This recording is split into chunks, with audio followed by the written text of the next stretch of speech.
Jerome Powell just tell us that mortgage rates will drop in 2026 and 2027? He didn't use those exact words, but if you know how to read between the lines, his Jackson Hole speech this week was the clearest signal yet that the era of high mortgage rates is coming to an end. If you're buying, selling, or investing in real estate, this changes everything. I'm Misha Thompson, your favorite Middle Georgia realtor. In this video, I'm breaking down what Powell really said, how it compares to last year, and what could happen in 2026 and 2027. Stick around because I'll also show you how to get ahead of the curve before everyone else realizes what is coming. Let's start with the numbers side by side with 2024 so you can see the actual shift. In 2024, headline inflation was at 3.1% and core PCE was at 3.5%. Today, we're at 2.6% headline and 2.9% core. Better, but still above the Fed's 2% goal. When we take a look at jobs, in 2024, the economy was adding about 230,000 jobs a month. Now, just 35,000. That's basically a full stop. And unemployment has ticked up to 4.2%. Then we have the GDP growth. Last year, the economy grew at 2.5%. This year, well, only 1.2%. That's less than half the pace. Powell admitted it.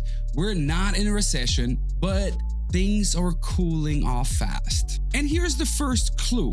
Powell said rates are now 100 basis points closer to neutral than a year ago. In 2024, the Fed funds rate was stuck at 5.5%. Today, it's at 4.5%. That's the Fed quietly telling us the cutting cycle is getting closer. So where does this go?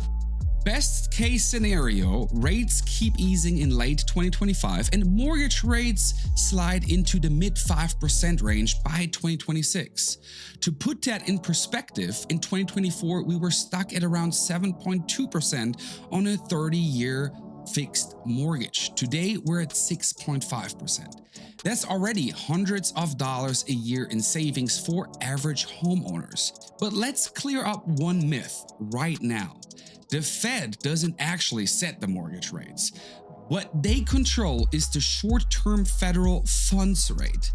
Things like credit cards and car loans, mortgage rates are all driven more by the bond market, especially the 10-year Treasury yield.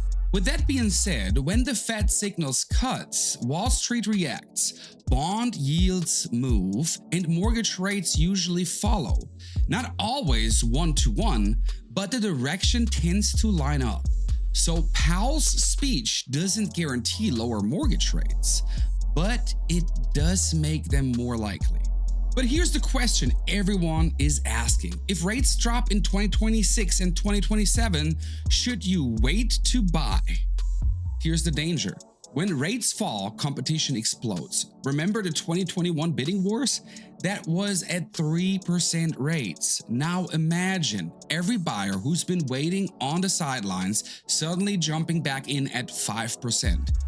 Which would you rather face? Higher payments today or 20 offers on the same house tomorrow? And here in Middle Georgia, this could be massive. In 2024, homes were sitting a little longer on the market. Buyers were cautious and picky.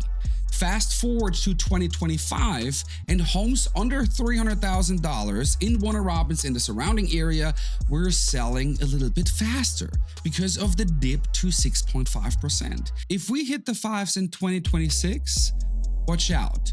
With Robins Air Force Base bringing in new families every year, demand will surge. Builders in Bonaire, Kathleen, and Perry will respond. But new inventory takes time. That gap is when we'll see price climb. So let's settle this right here. If Powell basically just told us rates are dropping in 2026 and 2027, do you jump now to secure inventory or do you wait to get the lower monthly payment? There's no perfect answer to this, and that's why I want to know, what would you do? Buy now or wait? Drop your thoughts in the comments. So here's my advice if you're planning your next move. If you are a buyer, don't try to time the market perfectly.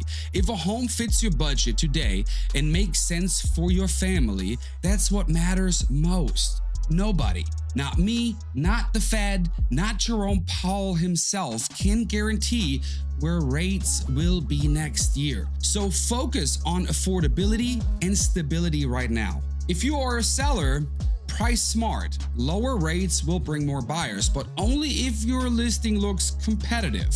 Overpricing is still the fastest way to sit on the market for a long time. And if you are an investor, start scouting deals early. The best opportunities usually go to those who prepare before the crowd shows up.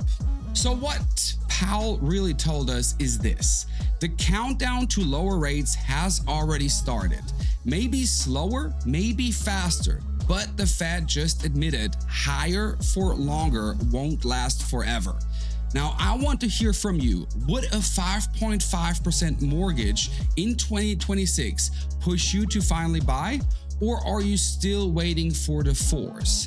Drop it in the comments. And before you go, check out my video on Georgia's new home loan program, because if you combine down payment assistance with lower rates, you could save tens of thousands of dollars. Don't miss this one. I'm Misha Thompson, your favorite Warner Robins real estate agent, and I'll see you in the next one.